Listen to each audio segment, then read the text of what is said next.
നമസ്കാരം, ഫുക്രിയിലേക്ക് സ്വാഗതം. ISLൽ ഈസ്റ്റ് ബംഗാൾ ചാമ്പ്യന്മാരായി. 1-2 ഗോളുകൾക്ക് ഇന്റർകാശിയെ തോൽപ്പിച്ചതോടെയാണ് ഈസ്റ്റ് ബംഗാൾ ചാമ്പ്യന്മാരായി മാറിയത്. മോഹൻ ബഗാനും ഇന്നത്തെ മത്സരം ജയിച്ചിരുന്നു. ഡൽഹിക്കെതിരെ 1-2 ഗോളുകൾക്ക് തന്നെയാണ് മോഹൻ ബഗാനും ജയിച്ചത്. ഇരു ടീമുകൾക്കും 26 പോയിന്റുമായി തുല്യതയിൽ നിന്നു ഈസ്റ്റ് ബംഗാളും മോഹൻ ബഗാനും. പക്ഷേ ഈസ്റ്റ് ബംഗാളിന് മോഹൻ ബഗാനേക്കാൾ 5 ഗോളിൻ്റെ കൂടുതൽ വ്യത്യാസമുണ്ടായിരുന്നു.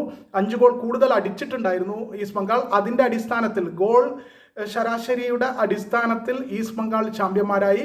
2 ടീമിനും ഒരേ പോയിന്റ് ആയിരുന്നു. 13 മത്സരം കഴിയുമ്പോൾ 2 ടീമിനും ഒരേ പോയിന്റ് ആയിരുന്നു, 26 പോയിന്റ് ആയിരുന്നു. എന്നാൽ ഈസ്റ്റ് ബംഗാൾ ഗോൾ ശരാശരിയുടെ വ്യത്യാസത്തിൽ ചാമ്പ്യന്മാരായി. മറ്റ് കളികളിൽ മുംബൈ പഞ്ചാബിനെ എതിരില്ലാത്ത 2 ഗോളിനും ജാംഷഡ്പൂർ ഒഡീഷ മത്സരം സമനിലയിലും അവസാനിച്ചു. ഇരു ടീമുകളും ഗോൾ അടിച്ചില്ല. എന്തായാലും പോയിന്റ് പട്ടികയിൽ ഏറ്റവും മുകളിലുള്ള അതിൽ ഗോൾ ശരാശരിയുടെ വ്യത്യാസത്തിൽ ഈസ്റ്റ് ബംഗാൾ ഒന്നാമതെത്തി. അതുകൊണ്ട് തന്നെ അവർ ചാമ്പ്യന്മാരായി. ഇത്തവണ സാമ്പത്തിക പ്രതിസന്ധി കാരണം വെട്ടിച്ചുരുക്കിയ ISL ആണ് നടന്നത്. അതുകൊണ്ട് തന്നെ പ്ലേ ഓഫ്, ഫൈനൽ ഇതൊന്നും ഉണ്ടായിരുന്നില്ല. 13 മത്സരങ്ങൾ കളിക്കുക, അതിൽ ഏറ്റവും കൂടുതൽ പോയിന്റ് നേടുന്ന ടീം ചാമ്പ്യന്മാരാവുക എന്ന വഴിയാണ് സ്വീകരിച്ചത്.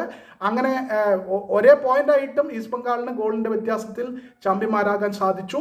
മോഹൻ ബഗാൻ റണ്ണറപ്പായി 2ാം സ്ഥാനത്ത് എത്തി.